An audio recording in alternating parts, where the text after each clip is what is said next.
Welcome back to Women of Courage.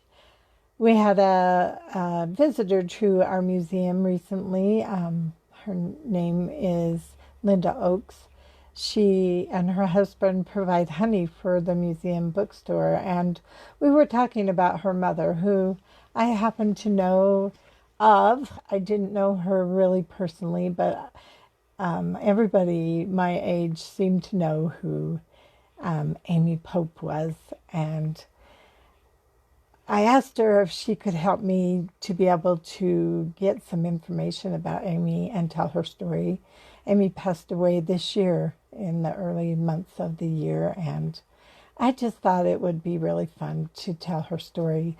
So thank you to Linda for giving me the opportunity to tell the story of Amy through her own words, because she was willing to give me her mother's own handwritten history of her life.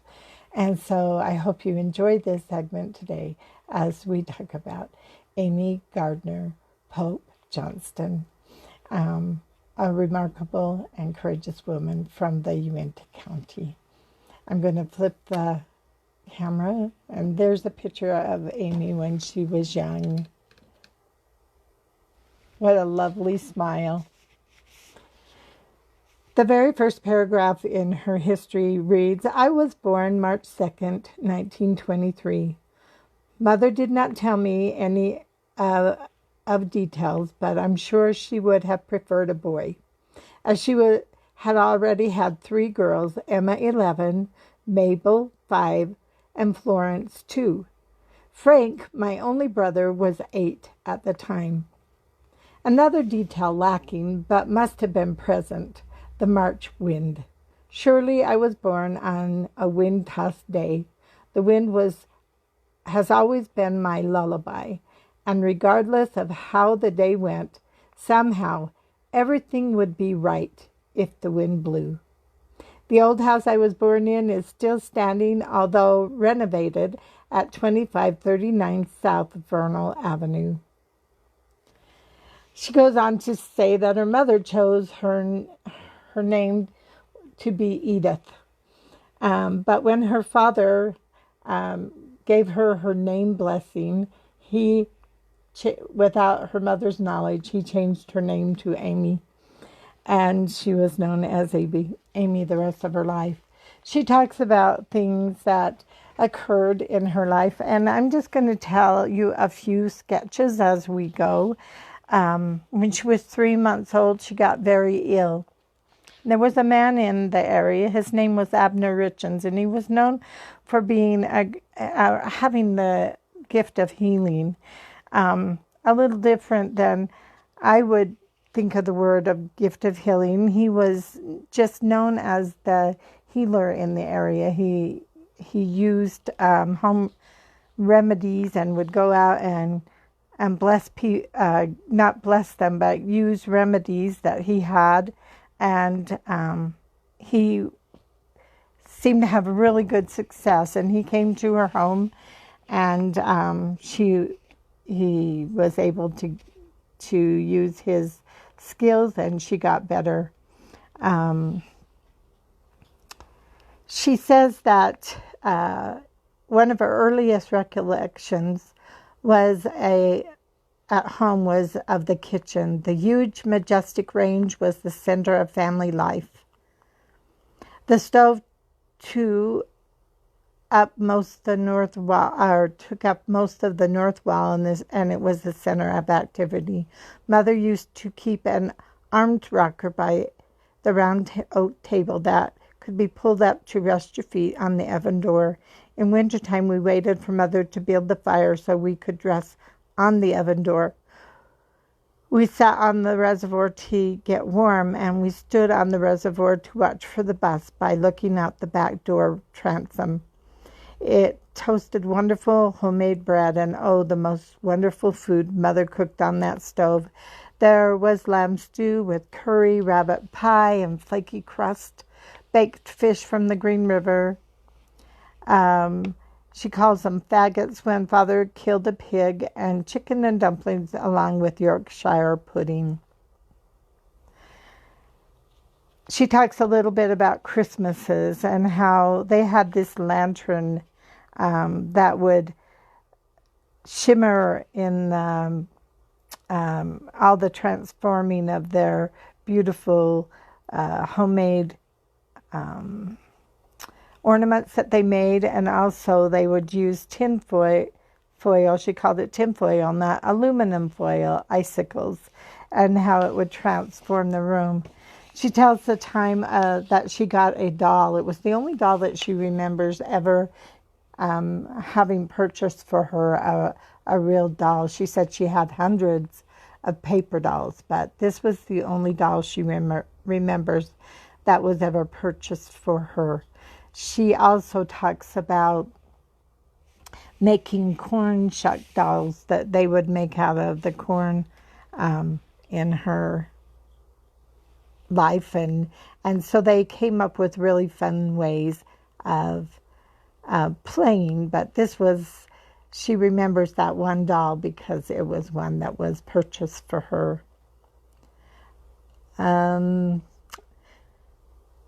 She remembers her sisters telling her a story about how a man who was a peddler came to their house in an old truck, and her sister was tending her, and she was frightened by him, so she hid all the children under the bed, and they stayed there until their mother returned home.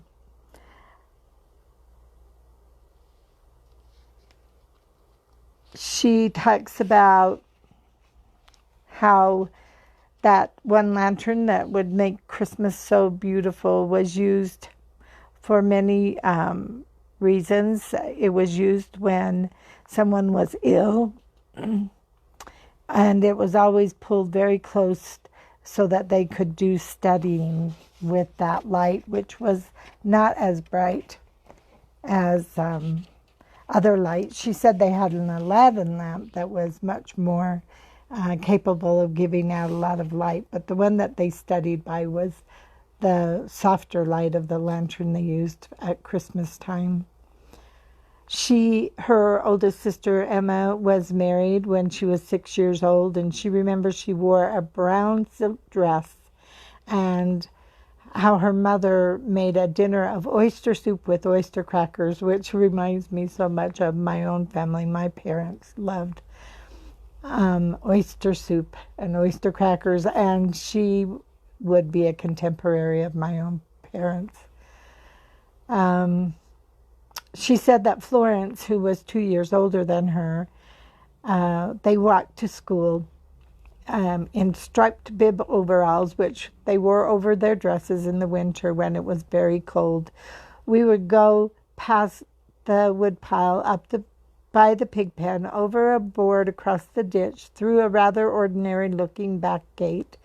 The gate still hangs askew tenaciously on the back fence, and then walk to school. In the winter, the snow was deep enough to walk over the fence and through the field instead of the 2 miles around the road.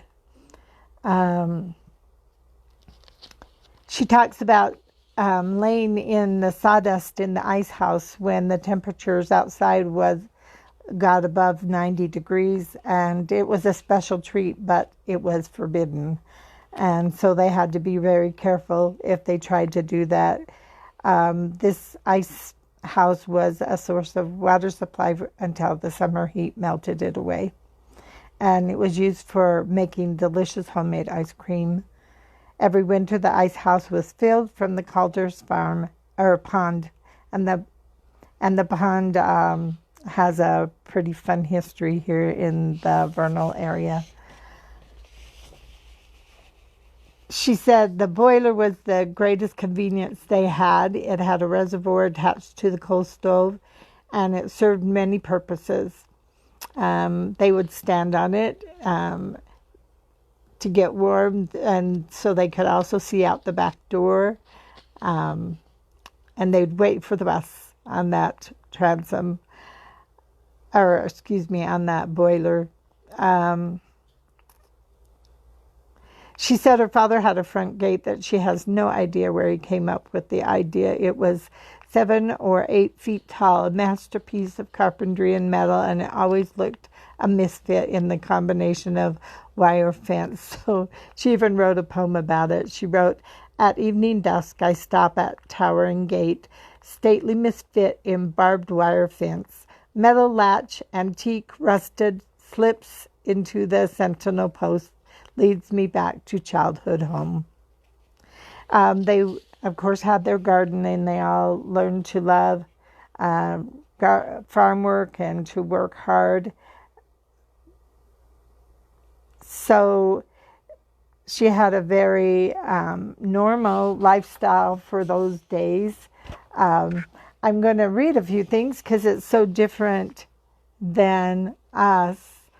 But she, trying to get to the right place.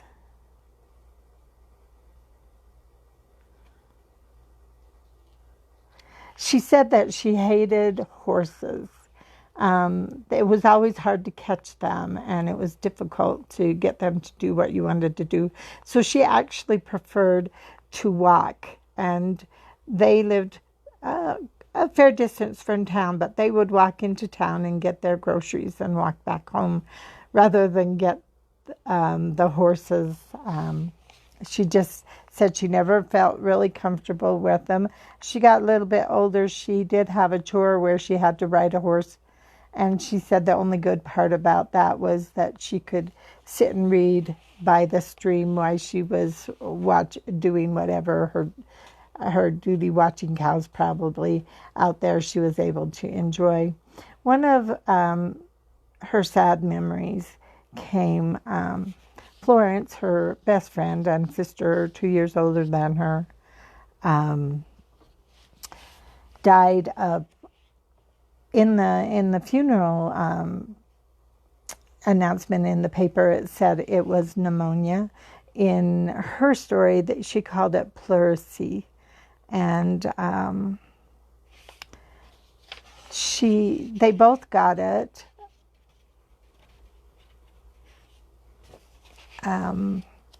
Just trying to get to the right page so I can tell her story her way. So when I was 10, Florence and I got pleurisy. Abner Richards came with his salve, and he took leather straps that were wet and bound our chests so breathing would not be so painful. I got better and Florence became worse. While putting up the silo that year, she was riding Frank's horse Maud, and Maud shied when a bucket of water was thrown on the corn, and the horse was tramping the silage, and Florence was thrown from the horse and landed on next to the pit on her back. And her mother always felt that incident caused it to be more difficult for her to overcome the pleurisy. She said, "I was sitting on the old trunk by the coal stove in the big room when she died. We had both been doctored in Dad's big iron bed. She died on the 14th of December of 1932, and she would have been 12 years old. I don't remember anything about the funeral. I cannot even remember how we went on or how they took Florence in her little casket. I've tried to recall, but no memories come. I do remember that Aunt Laura came and washed Florence with washcloth and laid her in a white dress on the ironing board. Albert Goodrich made the coffin, and Mother lined it with peach flannel that she had on hand. My vivid memory was of the cemetery and the huge hole they lowered Florence into, and the sound of the clods of dirt hitting the boards over the casket as the men shoveled it in. The nightmares are real even to this day. I slept with my arms and legs outstretched because under the bed was a huge black hole, and I was afraid of falling into it. With the coming of spring, the nightmares finally went away. She became lonely and withdrawn, and her best friend was gone, and she said that it was a really lonely period of time in her life. She gradually made new friends, but she said it never felt the same. She never felt like she belonged in her school classes and everywhere without her sister. Finally, a family moved in across the street, and there was about 8 of them, and they became friends, and that kind of changed some things, but it was still really difficult for her. She thought at one time she wanted to be a beauty operator because those lonely hours she would sit and cut and curl paper and try to put it in different ways. She would braid her mother's hair. She just was very lonely during this time.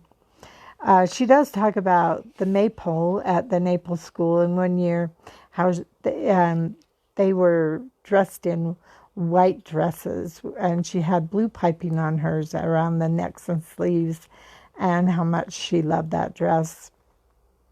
She also says that one of her weaknesses is how much she loved slippers, and they would buy them at Ashton's, and they did a lot of trade for their food and supplies that they needed at Ashton's by growing eggs and other things that they would trade with the store. Let's see what she talks about how after the Wilkins moved in, they started swimming in the canal. She says that they would go skinny dipping in our bloomers, which I think is kind of a cute way of putting it. And if the ditch master came, they would hide under the canal bank.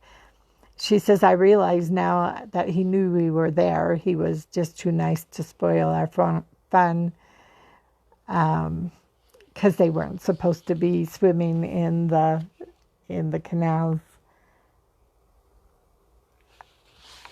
Let's see. She said her first job was keeping records for Mr. Duffy on the school bus, and he'd pay her 50 cents a month.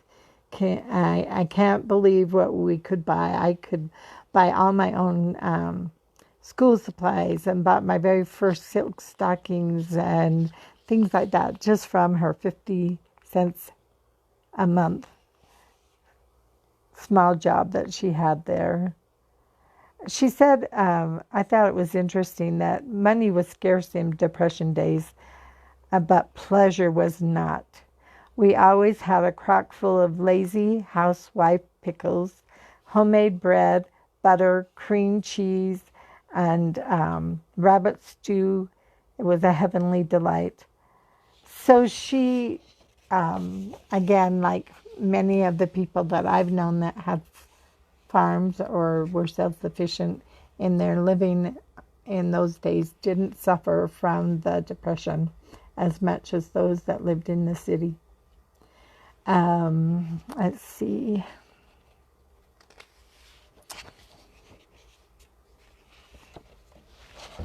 She tells a lot more stories, but I'm going to go a little bit. Oh, here's one. One summer I decided to collect bird eggs. I made a box with compartments and all kinds of eggs, sparrows, blackbirds, pheasants, quail, robin, meadowlark, bluebird, etc. I was down to the old corrals looking for sparrow eggs in a straw spread over poles for a roof, and I put my hand into a nest back in the straw. A snake came out. I jerked my hand back behind me, and the snake went down the back of my neck and out the bottom of my dress. She said she never gathered another egg. So we're going to skip a few years now and go to where she meets her husband. It's so much fun and hard to skip all these pages, but we need to get on. She says, although I dated other boys, I knew that Lynn Pope, was the one I wanted for an eternal companion. And so I'm going to find a picture of him and put him up here for you. Now, the picture I have has him in uniform, which you'll understand a little bit more in a few minutes. But right now, this is a picture the only one that I could find of him alone. And so I wanted him because Lynn was always a hard worker, and he never without a job. He was driving a huge truck for Calder Creamery out to the Wasatch Front before he even had a driver's license. The National Guard was activated, and when I was a senior, it seemed like the next few years were ones of just bidding the boys goodbye. Lynn was always going off and leaving me. It was always a hard and lonely parting. We had spent so much time together. She talks about how they'd go skating and picnicking and playing in the sand dunes and many trips up Dry Fork Canyon. I'm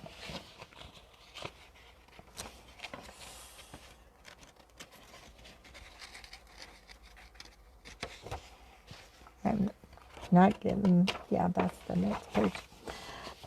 She said that she worked each night at the confectionery, which we talked about just a few weeks ago. It burnt down while Lynn was overseas and I was working in Salt Lake City. So that's how the confectionery was, didn't go on. I guess it burned down. So I find new things from her all the time. She said in her freshman year, she worked for Rosella Calder, and I would walk down to the Calder home on Sunday night and walk back on Saturday afternoon so I could walk back to church. So she would stay with them during the week and go home. Rosella had the beauty shop, and it was her job to iron the white uniforms for the whole shop. And she did the housework, and she cooked the meals. She kept the vegetable garden and the rose garden and also the yards. And their home was a really nice one up on North Vernal Avenue. It's still there. No one lives in it, and it's starting to fall apart, but it was a really nice home in that day and age. I graduated in 1941, receiving a scholarship to BYU. I was the valedictorian. I began working for Vernal Express in 1940. It was a job she really didn't like. They had to work a lot of overtime and not a lot of compensation for that. She did say that Mr. Wallace brought us a ice cream cone if they had to work late. Let's see. War broke out in 1942 and Lynn was sent to the Pacific Islands. I continued to work at the Vernal Express, and in the spring of 1943 he was chosen for officer training in Virginia. We had agreed that if he could get enough leave that they would get married, and so when he came home on that leave, they did get married, and that began her traveling years when she left the area for a while. There's another picture of her in her wedding dress.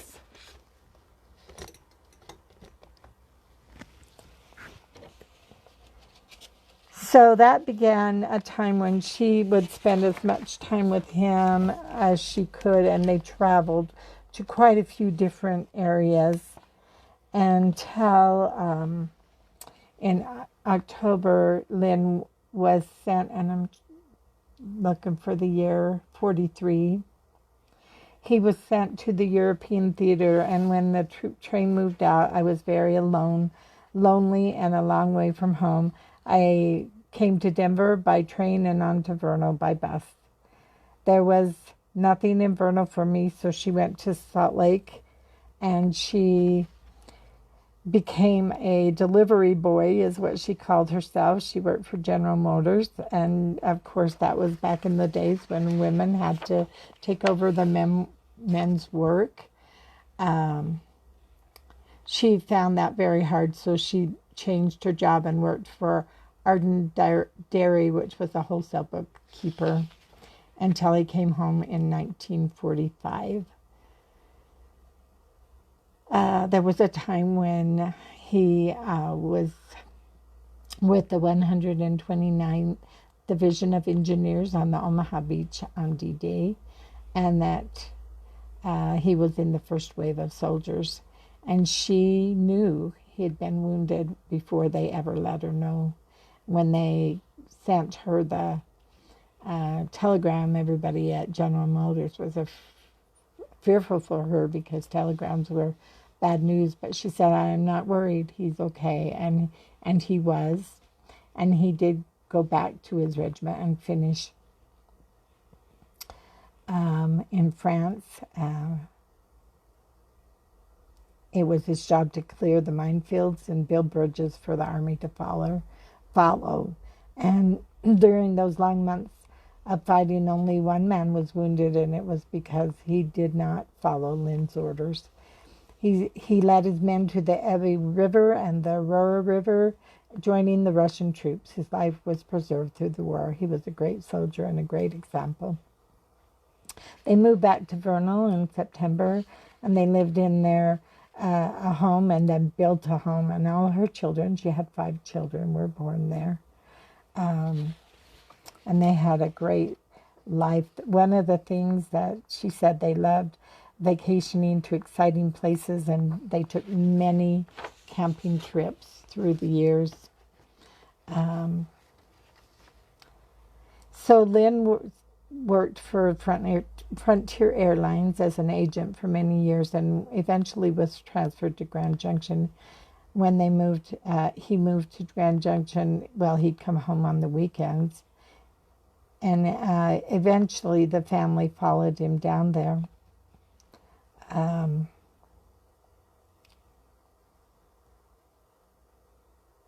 And then in 1970, Lynn was killed at 7:05 a.m.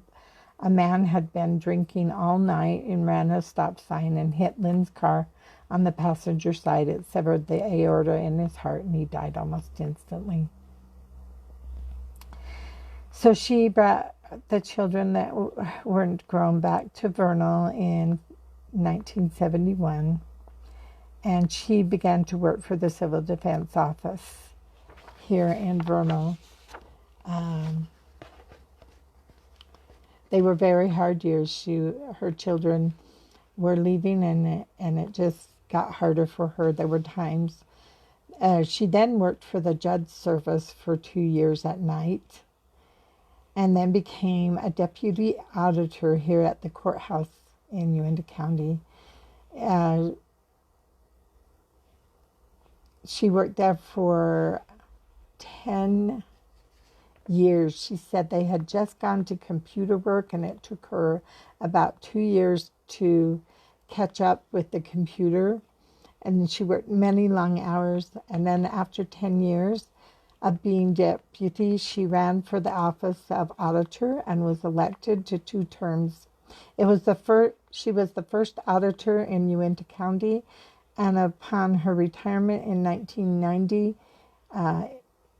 they took away the just auditor and went back to being clerk auditor. So previous to her being elected, it was a clerk auditor. Then they made just an auditor, and she was the only one that ever held that title when it was separated. And then when she retired, they went back to clerk auditor. After she retired, she started doing a lot of church work, went on a mission for the Church of Jesus Christ of Latter-day Saints to do temple work in Washington, D.C.